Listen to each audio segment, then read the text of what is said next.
Policy Director for National Digital Inclusion Alliance. And if you are here today, it is because you're interested in the Capital Projects Fund, or you're just bored and want to hang out with me, which, you know, if you want to do that, that's cool too. And we're joined here today by a very special guest from the United States Treasury Department, Jeff Searle. And Jeff, or Jeffrey, as you see on his little name tag, is going to give us an overview of the Capital Projects Fund. Jeff is not new to the broadband world or to digital inclusion. He was the broadband director at the state of North Carolina's Broadband Infrastructure Office for, was it 5 or 6 years, Jeff? 5 years, 6 years? 6, yep. And I can speak, you know, intimately about his leadership there. He was my boss and a great one at that. So he did some great work at the state of North Carolina, is doing really great work at the U.S. Treasury Department. And we're really excited and thrilled to have you here today, Jeff. And before we get started, just give everyone an overview of the way this is going to go. We did do this as a meeting because we do want it to be interactive, but we are going to ask when we get to the Q&A portion that you raise your hand. I'll go over the rules again when we get there. Please mute yourself. Normal Zoom etiquette.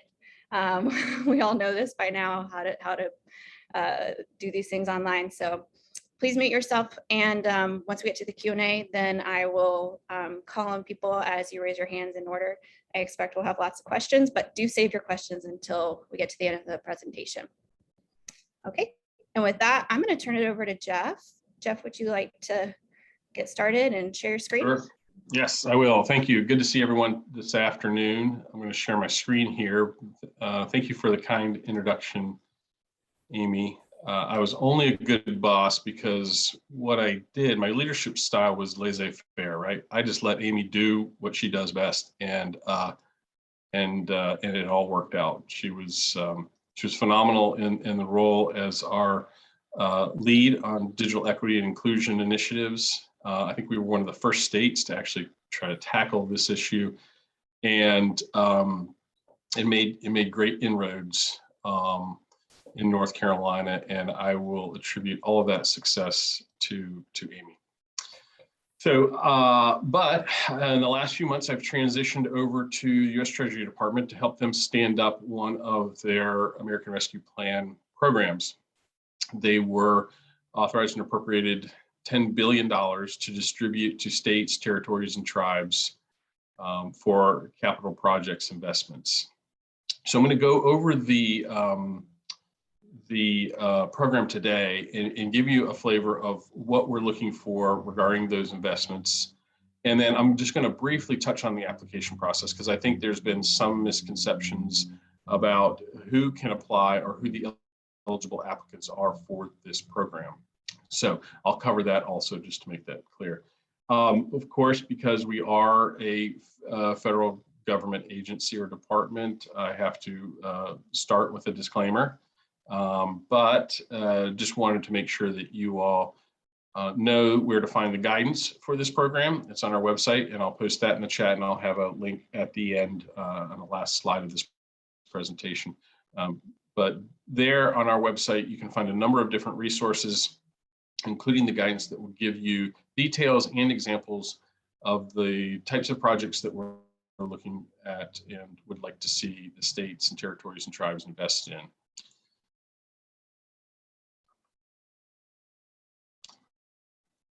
So to start with, I'll just give you a broad overview that Congress appropriated the $10 billion for, again, I'm going to repeat this because we've gotten a lot of emails from libraries and other nonprofits asking where they can apply. The eligible applicants are states, territories, and tribes, and we have an application process that they go through, and we'll validate or verify that they are actually the state of North Carolina or the state of Virginia when they're applying for those funds and they're eligible to receive them. But one of the things that this program does is focus on recovery. You know, our public health crisis has underscored many underlying needs, including the importance of universally available, high-speed, reliable, and affordable broadband access, as millions of Americans rely on the internet to participate in critical activities like distance learning, remote work, and access to healthcare. This is particularly true for rural America, low and middle income communities, tribal communities, who prior to the pandemic faced significant obstacles to broadband deployment and other connectivity infrastructure. And these existing vulnerabilities were only exacerbated by our current pandemic. With this in mind, a key priority of this program is to make funding available to applicants if they choose for reliable, affordable broadband infrastructure and other digital connectivity technology projects. And there are three main goals of this fund. First, recovery. The fund provides eligible governments with a substantial infusion of resources to meet their capital investment needs as part of the recovery process, complementing the larger $350 billion that Treasury has distributed through its state and local fund program. Second, equity. Secretary Yellen has said long before COVID infected a single individual, we were living in an economy where certain segments of the population were falling further and further behind. This fund aims to address those inequities by improving access to critical services in communities with a critical need. And I think that is something that would resonate with this group here today. And I want to emphasize that, and I'll continue to emphasize that throughout the presentation. And finally, lasting infrastructure. The program aims to fund and contribute to the administration's goal to provide modern infrastructure necessary to access critical services, including broadband access. So first off, I'll start with the eligibility criteria. And I'm just going to give a brief overview again. But what we wanted to do was try to simplify this application process by creating different pots of projects that could be invested in and get the money. And the other thing is get the money out quickly. So we want to make sure we're doing that. The American Rescue Plan Act provides funding to carry out the critical projects, directly enabling work, education, and health monitoring, including remote options. And that's the language in the statute, enabling work, education, and health monitoring, including remote options. And that's why we're focusing on broadband. The statute also outlines how this $10 billion in funding should be allocated amongst eligible applicants. So for more information on that, you can check our website again, and it'll show you the breakdown and links to breakdowns for each individual state, territory, and also for the tribes. So the way that we've broken this down is, and tried to categorize these projects, is to make sure that they meet the following criteria. First, funding must be used for a capital asset designed to directly or jointly enable work, education, and health monitoring. All three of the activities must be present for an investment in a capital asset to qualify. Second, the project must be designed to address a critical need that resulted from the pandemic. Third, the project must be designed to address a critical need of the community to be served by it. So to simplify this process for eligible governments, we identified several use categories that you see here on this slide that are presumptively eligible, so long as they align with the terms and standards outlined in guidance. Now, eligible governments may say, hey, look, we've got plenty of funding going to these presumptively eligible uses that you've outlined. We want to try something else. So we create a case-by-case review program, and you can submit, or state eligible governments can submit proposals through the case-by-case program review process. It just may take us a little bit longer to review those and approve those. Because once those projects or those particular programs are approved by Treasury, then we'll release the funds. So, as I mentioned, and I'll go through, we wanted to simplify the process, so I'll go through each of these presumptively eligible categories in a little bit more detail here. First, I want to talk about broadband infrastructure projects.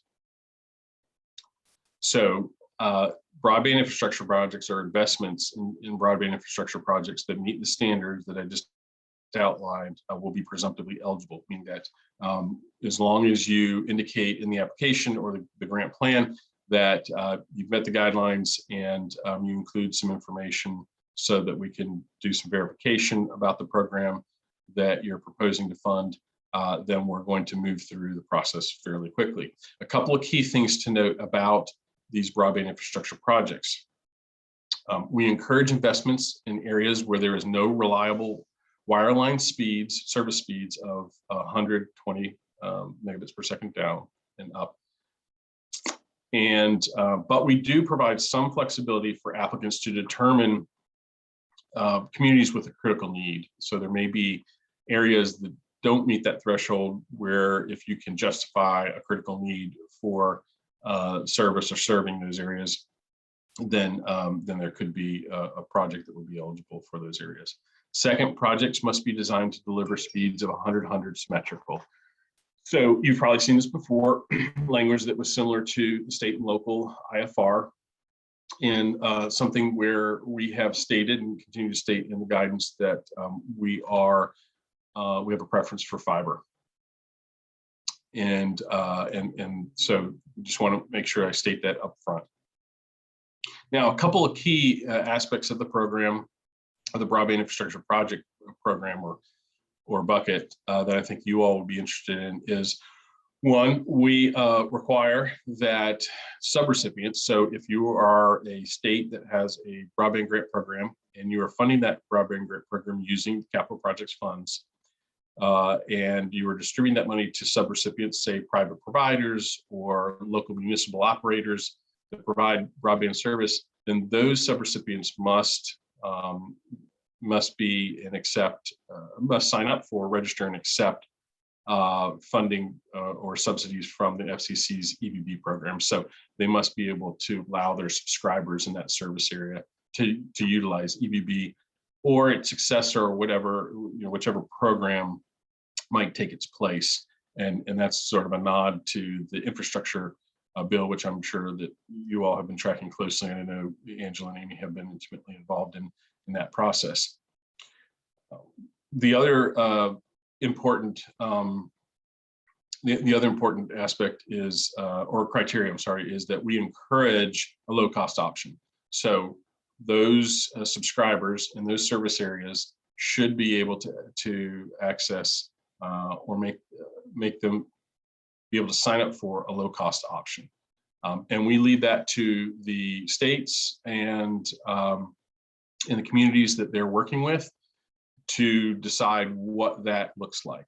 We want to give as much flexibility as we can because we know communities differ. We know what's affordable in one community may not be affordable in another community.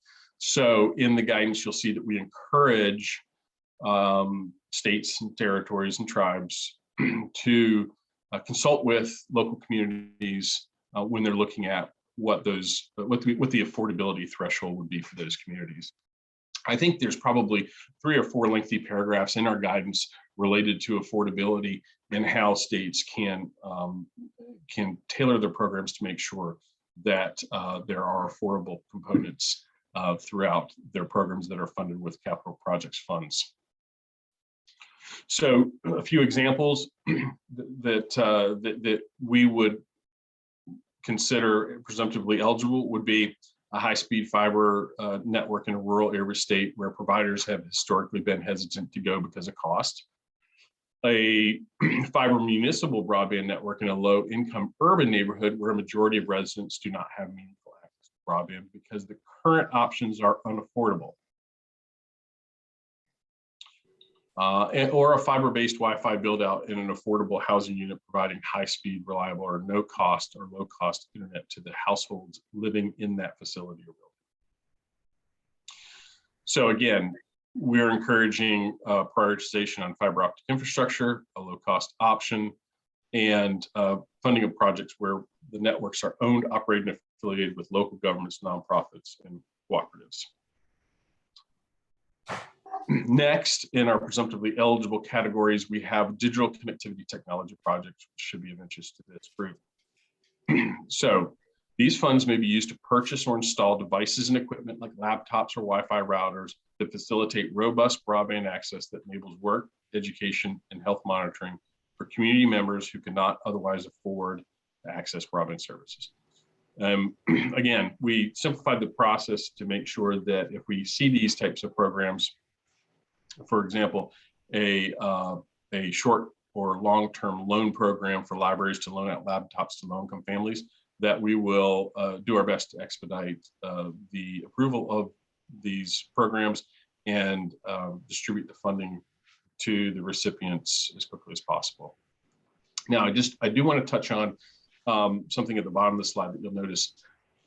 We excluded iPhones and televisions from this category because these devices may be considered in the case-by-case review, but we didn't feel that they adequately enabled their users to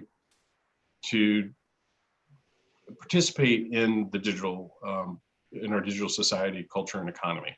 So I know there's been a lot of debate about this and some pushback, but Amy and I always used to talk about a meaningful device. And what's a meaningful device that would allow, for example, a high school senior to complete their college applications or write an essay. And so we just did not feel like the smartphones or televisions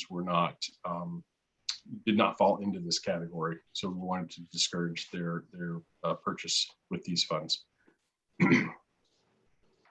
Next, we have presumptively eligible multi-purpose community facility projects. So this could be, these funds could be used to construct or improve buildings designed to jointly enable work, education, and health monitoring, and address a critical need in the community. Eligible projects, keep in mind, must enable all three activities. So we've received a lot of inquiries from libraries. As long as the libraries have programs or are addressing work, education, and health monitoring needs of the community, then they could use these funds to upgrade the library, or if they wanted to build a separate facility to do some of this, they could do that. So examples would be full service community schools that provide academic, workforce training, and health monitoring programming. Libraries, and so keep in mind that we tried to keep this as straightforward as possible. When I talk about libraries, as long as they're providing internet access for work, school, and health monitoring, they could provide some additional resources like digital skills training, and that would qualify.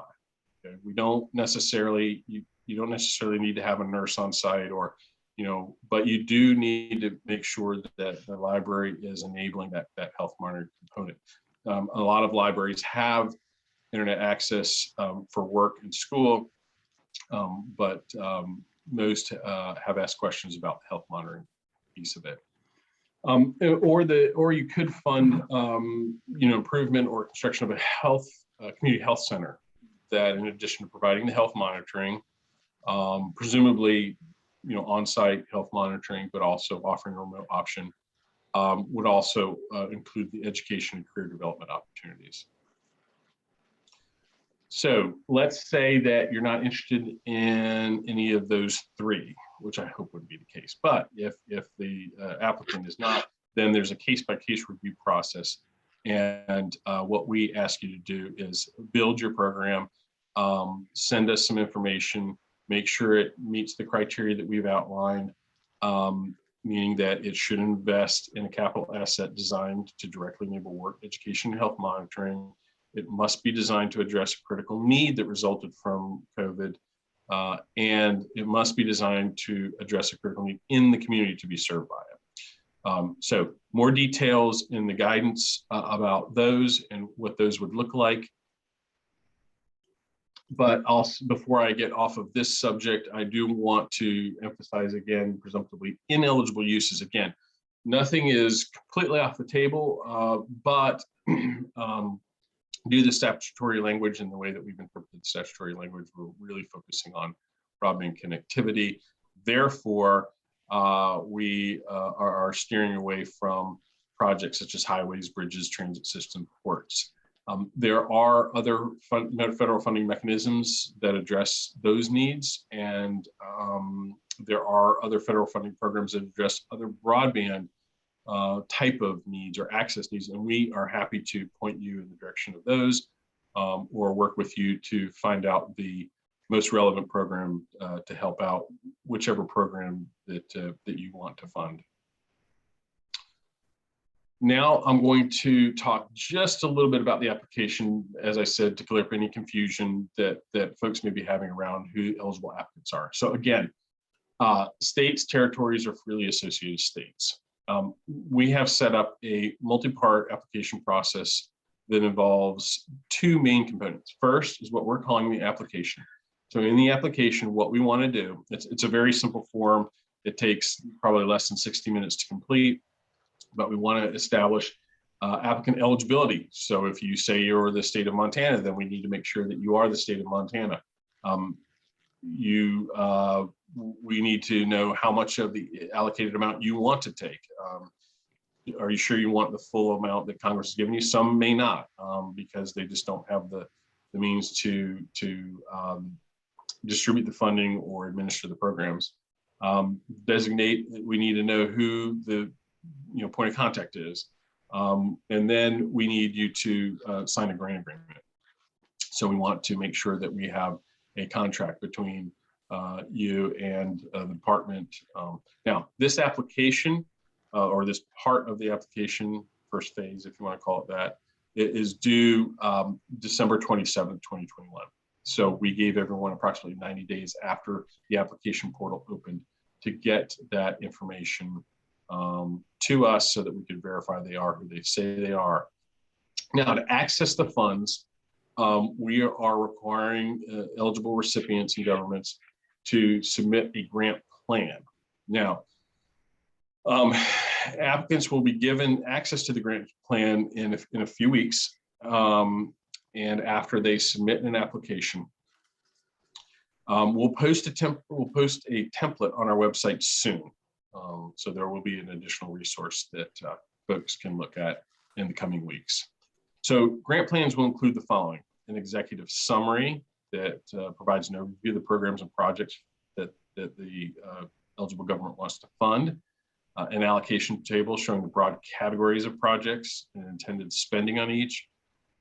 Grant plans will include one of our program plans. So think of the grant plan as the overall vessel or document that will hold the different programs that the eligible recipient and government may want to fund. For example, you could have a grant plan that has one program plan that's a broadband infrastructure plan and uses some of the money that's allocated to the state. A separate plan may be a digital connectivity program, and that you want to fund with the remaining portion of the state's allocation.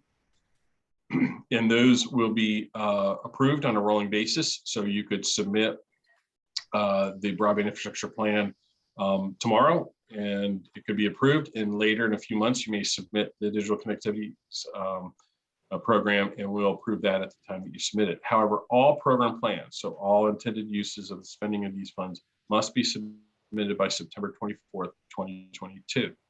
So again, September 24th, 2022 is the deadline for getting all of our program plans in. All funds must be spent by December 31st, 2026. And that was the American Rescue Plan deadline for the spending of all those types of funds. So I think that covers most of what I wanted to at least talk about. Let me just make sure I've covered all my notes here.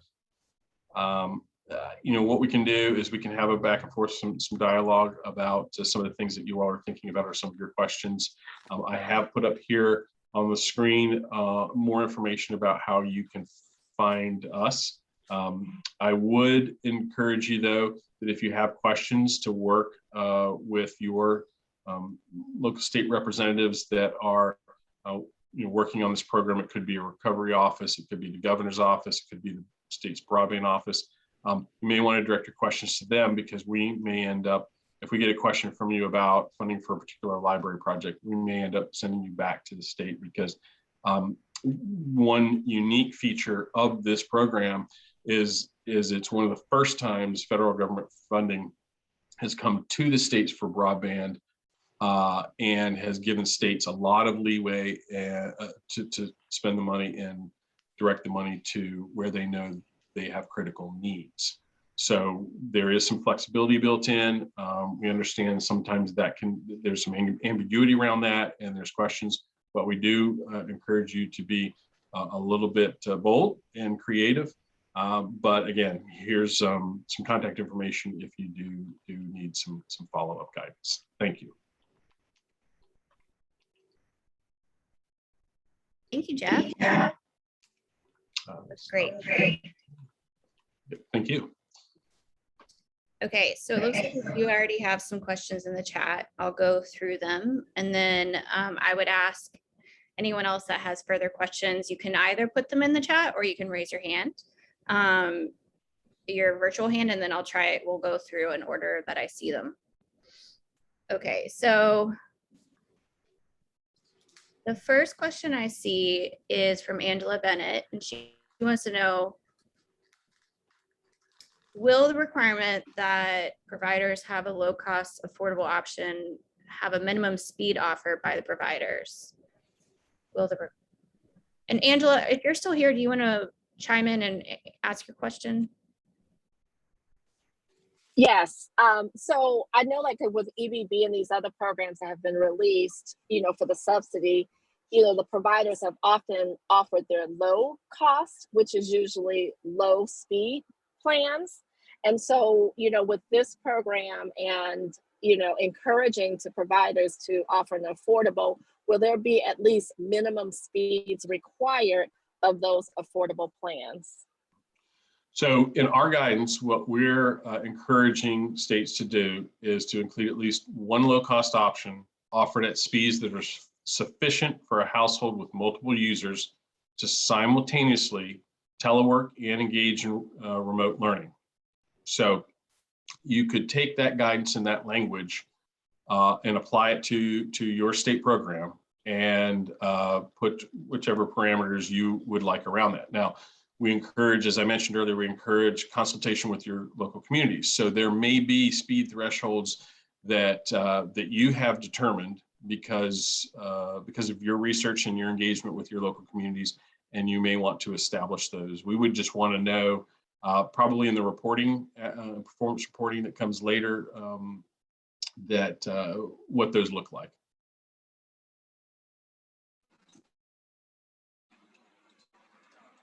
Okay, I appreciate it, because here in Cleveland, we've seen those low cost programs at like 5, 3, and 5 megs. And so, again, not necessarily Cleveland, but the state of Ohio, the money is going to the state of Ohio. The state of Ohio will have an opportunity to develop the parameters of that particular program.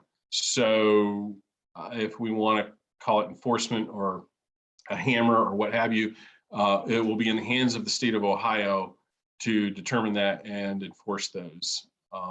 The EBB program obviously is administered by the FCC, and so they hold the levers there. But for our program, the state will. Okay, so James asked who's eligible to apply the program, and Jeff covered that earlier. It's state governments, freely associated states, and tribal governments, correct? Yeah, and so just to be clear, the 50 US states, DC, Puerto Rico, Samoa, Guam, Northern Mariana Islands, US Virgin Islands, Micronesia, Marshall Islands, Palau, and the tribes. There's about almost 600 tribes. So those are the eligible applicants. And who within, so say it's a state, who within the state is the person? Is it the governor? Is it the? So the way the application has been established is the governor is the authorized representative to apply for the funds. However, that governor could delegate his or her authority to, for example, the chief budget officer or to another officer or state employee that would be the one to sign the grant agreement. So What we're looking for is the person who can legally bind the state to the contract or the grant agreement to receive the funds, and that person would be the point of contact for us. So if you're looking to outreach or if you're looking to converse with the person in your state, I would either encourage the governor's office. You might have a pandemic recovery office. I know several states do have one of those. That might be a good resource. And then also, just so you know, and this is partially designed because I myself was a state broadband director, and Dana McKenzie, who's leading with me on this project and developing the guidance and application. She was the director of the Minnesota broadband office for 6 years and ran their grant program. We have included the broadband offices at different states, and almost every single state has one now. So the broadband offices we've tried to keep close to the process, and we will continue to communicate with those offices throughout the process. Perfect. So the next question is, would headphones for call center jobs be eligible device equipment purchases? Wow, we're getting very, very specific, aren't we?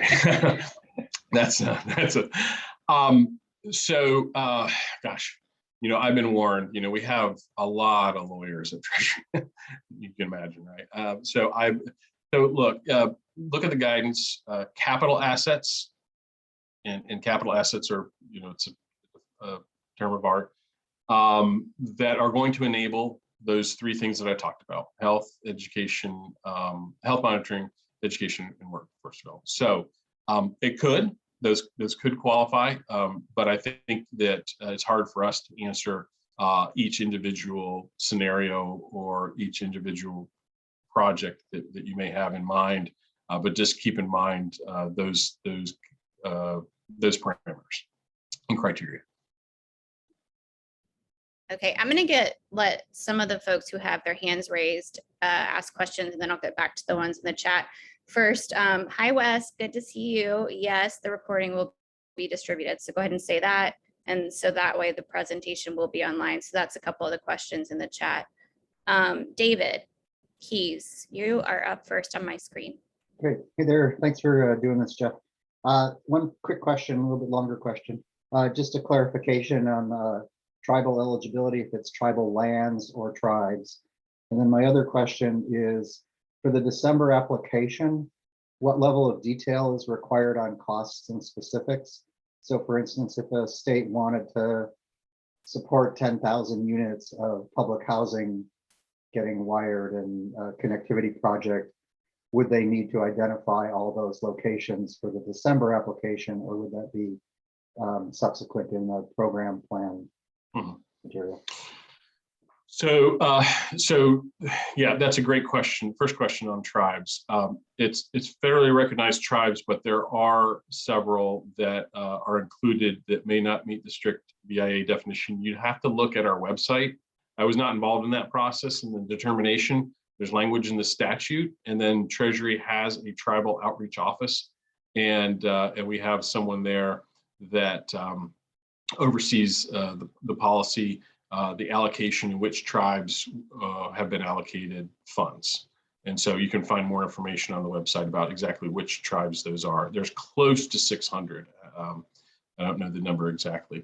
For the application that we need by the end of December, we will not require specific details regarding the programs or the projects themselves or how you're going to spend it. What we want to see is your DUNS number, your TIN number. We want to see who the authorized representative is. We need a designation letter from the governor, making sure that you're authorized to sign the grant agreement. We're going to ask you if you want your full allocation. We're going to ask you if you're going to ask for any administrative funds up front. You get 5% of the allocated amount that you can use for admin funds, and those could be released upon the signing of the grant agreement. So we need to know whether you want that. So that's about it. Now the grant plan, which we'll have out in a few weeks, that's where you'll put all of the information about, hey, we want to develop a program that buys 10,000 laptops to distribute, or loan out, or what have you. So That'll come later, and the deadline for that is September 24th, 2022. Okay. So you have some time. Great, thanks. And by the way, hi Wes, good to see you again, or hear from you again. Okay, so Leslie Scott is asking in the chat, will the program plans need to contain the specific subrecipients that will be providing the program services? No, not necessarily.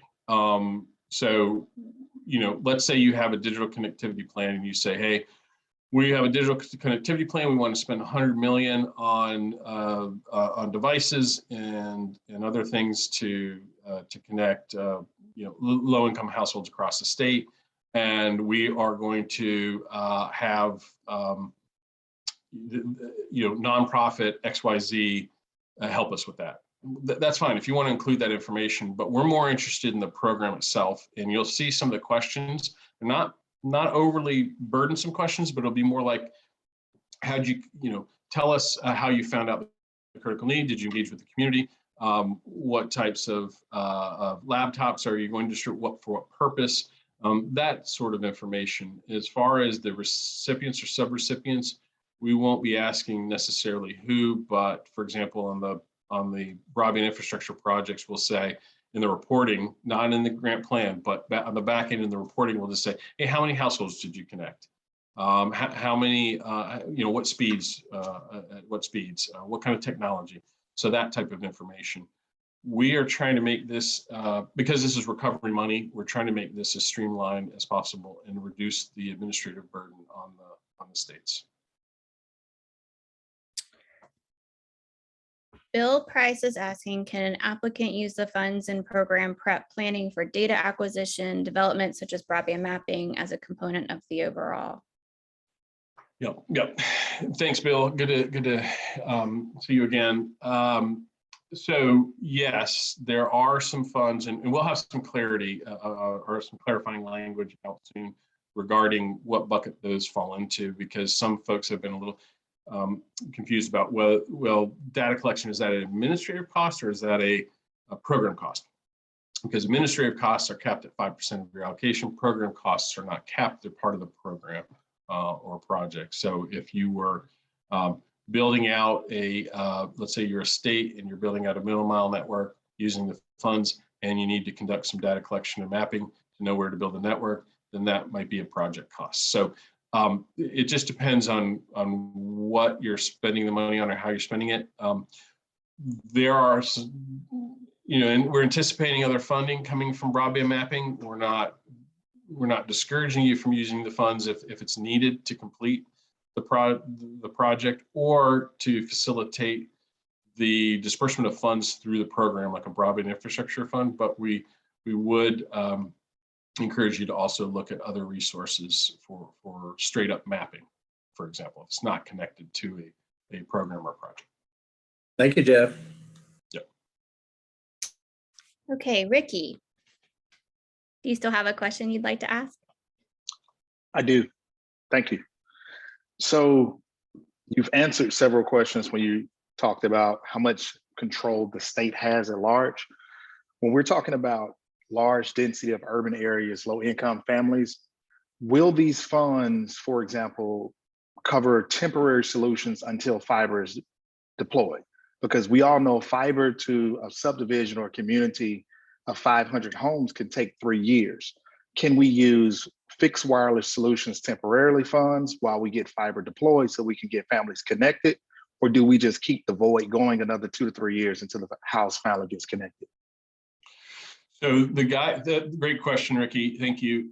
So what we would like to see is some investments in, and we understand that the necessity of connecting folks sooner rather than later.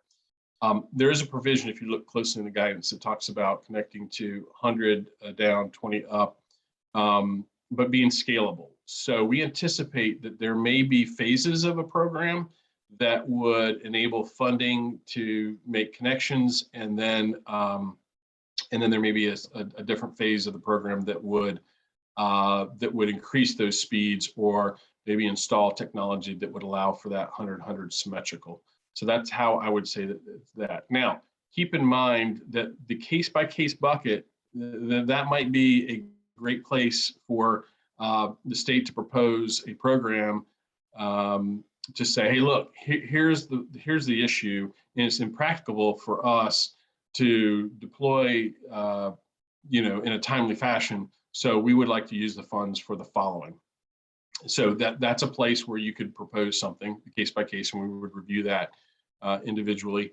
The other one would be that the digital connectivity technologies does allow for the purchase of like a Wi-Fi network. So we contemplated that you may have a neighborhood or a housing facility, and we've seen some of this from some of the tribes, right? They have tract housing, and there's a large density of folks in a small area. There could be a wireless network that is set up or established that's either no cost or low cost, and then that would, that might fit into that bucket. So just depending on the details, I think you have some room there with your idea to play with, to be honest. Thank you so much, Jeff. Okay, so next up, I'm seeing a question from Steve Otis. And he's asking, what advice would you give for crafting an application specific to digital inclusion programs? That's a good question for Angela and Amy. That's what they're there for. So we give some examples in the guidance, and I gave you some examples in the presentation, and I would look at that. So keep in mind that we have emphasized affordability. We do understand that digital literacy skills training and some other inclusion tools or programs pair nicely with the assets. So we, just because of statute, we have to fund the capital assets, but we understand that there may be some ancillary programs, or there may be digital literacy training that may be offered in conjunction with that particular capital asset, and the funding may be able to cover that. So read the guidance closely, and then I would suggest, in all seriousness, if you need some suggestions, I think NDIA is perfect. Some states are becoming more involved in this field and have some folks at the state level that can help. But be bold. Why not, right? Okay, yes to anyone who wants to know if this is being recorded, and it will be recorded. Let's go back. Sorry, I have to scroll back up. Okay.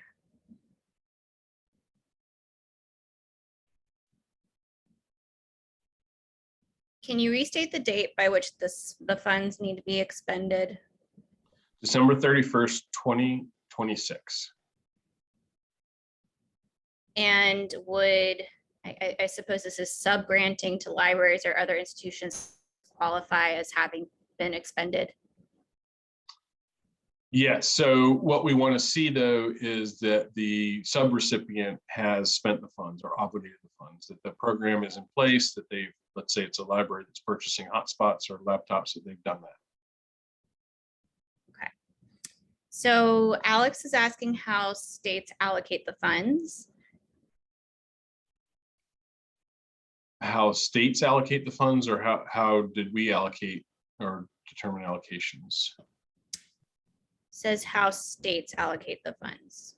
States will make that determination themselves, and so some states have passed laws where they've established broadband grant programs. Some have passed and have some programs around digital inclusion. So it could be that way. I know that some states, the governor has established some, with some emergency powers, has been able to take funds and distribute them for different purposes. So there may be a number of different ways that states would distribute these funds. Yeah, my specific question was, if I'm part of a telecommunication company, how do I go about possibly accessing those funds if I'm the company that does the design and the construction of those networks, getting it to the end user? So you would apply to the state, or the state would be the one to provide those funds to you? Can you provide any links or contacts within each specific state? Maybe as a part of this meeting? That's Well, yeah, as I mentioned, I'm sorry, Amy, were you gonna say something? I was just gonna say we'll move on, but that you could go to Broadband USA and there's a list of the state broadband agencies there that you could contact there. got it. Thank you. Yeah, Broadband USA has the broadband offices, the governor's offices, because the governor will be the authorized representative to apply for these funds, or the state's pandemic recovery office if they have one. Those would be the three places I would encourage you to go to.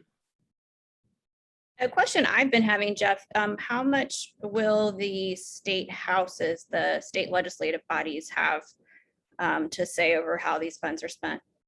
It has varied depending on the states. Some states have said we need, the state legislature will have to appropriate these funds. In some states, I haven't heard that that was the case at all. They had already set up a program, or the governor had already had the authority to declare where these funds would go. So it's going to vary state by state, I think. Great. All right, Brandon wanted to know, will the Treasury share out information about who the responsible person in each state for that point of contact based on the application submitted? So I guess after the applications are submitted, you'll have a point of contact for each state. Will that information be made public on the website? That's a good question. I don't know. I'll have to check.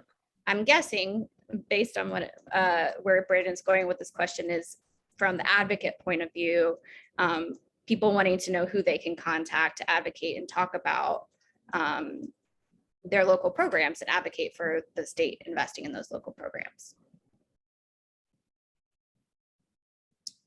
Okay, James Walker. Thank you for a very helpful presentation, and I'm glad to see that we do have more time to plan. That's been the only downside for so much of this funding. There's not enough time to build a strong coalition of partners.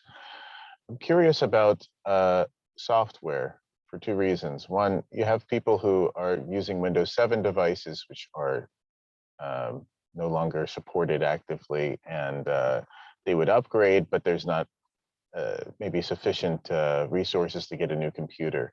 So part of the digital equity work of a deployment might be allowing for the upgrading of computers that already exist. Is that would that qualify as digital inclusion work? You know, that's a great, yeah, I'm sorry, go ahead. And then also establishing services. So let's say a community school, yeah, they do Zoom calls, but they need to have an actual classroom management approach to doing online learning. Like they have to be thrown into doing Zoom, but if they want to formalize how they do online work with a learning management system, so those two kinds of software support mechanisms, would they qualify?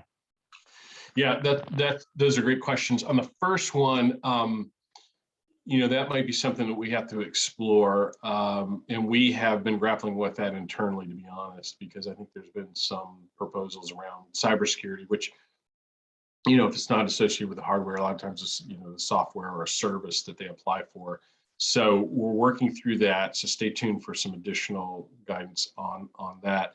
On the second one, I mentioned a scenario where you might have a multi-purpose community facility, or you might have a digital technologies connectivity program that would need to have someone managing, staffing, or as you suggested, maybe you know, an online or software management program, and those might be ancillary costs that could be funded with these funds, depending on, you know, on what the program is. So we'd have to take a closer look, but it's certainly possible.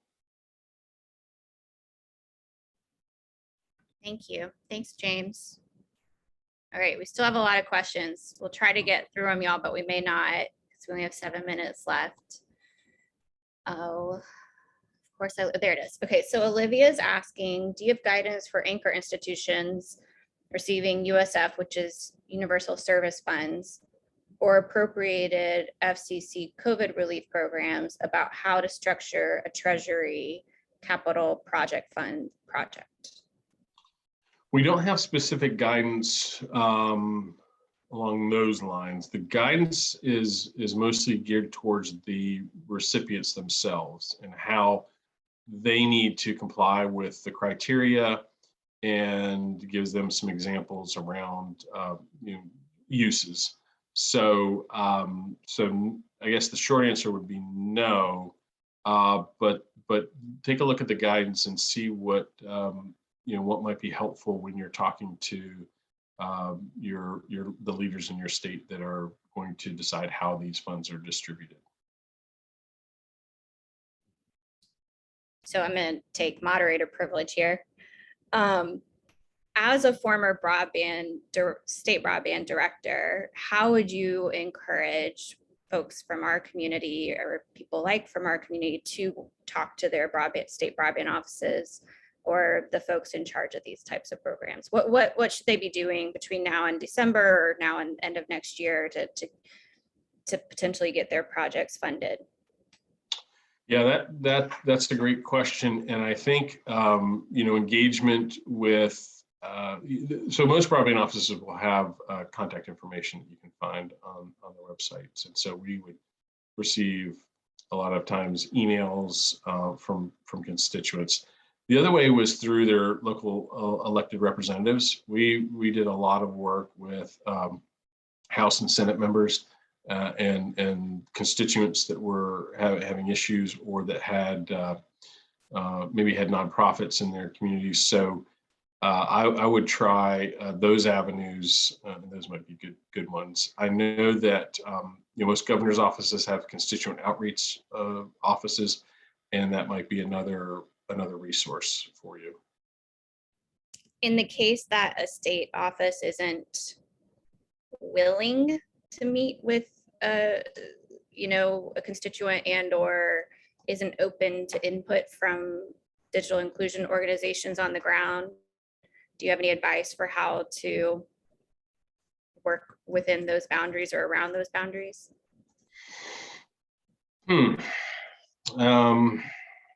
Gosh, I don't know. I guess I should come up with a couple, but probably couldn't say them out loud. But no, I don't know. I found most. I see Peggy's on from Maine, and she runs the broadband office there, and I think that knowing most of those folks around the country, that most of them are receptive in one form or another to hearing from folks. And I'm sure, like Peggy and Amy, what we did, and Wes, what we did, sometimes we had folks that were actually out in the field or had talked to people at open meetings. I mean, we were invited to speak at community meetings. So if there's not great engagement, you may have to try other avenues like your local elected officials. Okay, thank you. Okay, this is another specific one from Todd. He's wondering, under the digital connectivity technology project setting, can you elaborate a little more on the duty to maintain ownership of permitted devices and equipment? What kind of duty do fund recipients have to retake possession of devices lent to the public? Yeah, so yeah, that's a good question. And obviously, Todd, you've been reading the fine print in the guidance, so good for you, gold star. Yes, this is a tricky one, and one that we felt legally we had to adhere to this idea that that the state, because of the federal interest in these funds and the federal interest that's conveyed with these funds to the states, that the states would have to maintain some ownership in the devices themselves, and that the program itself that was distributing these devices would have to do it, through loans. So not a permanent transfer of a laptop to, for example, a particular family. But we felt like that was not shouldn't be a burden or shouldn't be restrictive, because you know, and as James talked about earlier, a lot of times after a few years, those laptops become obsolete, or hotspots, you know, become obsolete, and the program may fund a new laptop or hotspot, or may be able to upgrade those. So so we didn't feel like it would be too much of a burden. But yeah, that's one of those kind of legal things we had to stick to with. Okay. Let's see. Okay, so jumping to the end, Shannon asking, Commissioner was concerned with making profit off of allocating these funds. Can counties profit from ARPA funds? Well, as I mentioned, for our funds, the capital projects funds, the eligible applicants are the states. So I'm not sure that the counties would be involved to that extent. I think you may be referring to state and local program where counties did receive allocations from Congress for funding, and I'm not sure I know enough about that program to answer the question. Okay, great. All right, I'll ask one more question and we'll wrap up. Oh, you can't overlook Roberto though. You're Roberto. right, I can't. Roberto, you good to get see the last you. question. Yeah, good to see you. Hello, Jeff. Good. Congrats on your role, and thank you for Yeah. working on this behind the scenes. Yeah, you too. Appreciate it. Congrats on your role. Yeah. A quick question about the multi-purpose facility. It says on the examples, you know, schools, clinics, and libraries. Can it be a tech center? As you know, there's a lot of unused or itching to be renovated downtown facilities in rural America. Can those funds be used to repurpose this for all of the above: education, work, and health? Right. Yeah. And the guidance or the examples may be limiting in the sense that we attach or affix names to them, like libraries or school, community schools. Think of it as whether you call it a tech center or whatever you want to call it, as long as the facility itself is accommodating work, education, and health monitoring, including remote options, then I think you'll be okay. So, okay, good. Thank you, sir. Appreciate it. Thanks, Roberto. Good to see you. Okay, this was fun. I learned a lot. I don't know about y'all. Thank you so much for joining us, Jeff. We really, really appreciate your time. You know, you're super busy these days, and we will make this available to our affiliates online. And if you have any more questions, go bug Jeff, not me. Just kidding.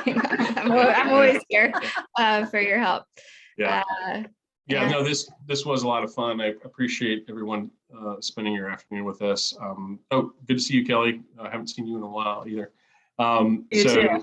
Yeah, so yeah, it was good to see some familiar faces. And yes, we're happy to answer questions. I would encourage you to engage with your local leaders, though, because they ultimately will be the ones to decide how this money will be distributed.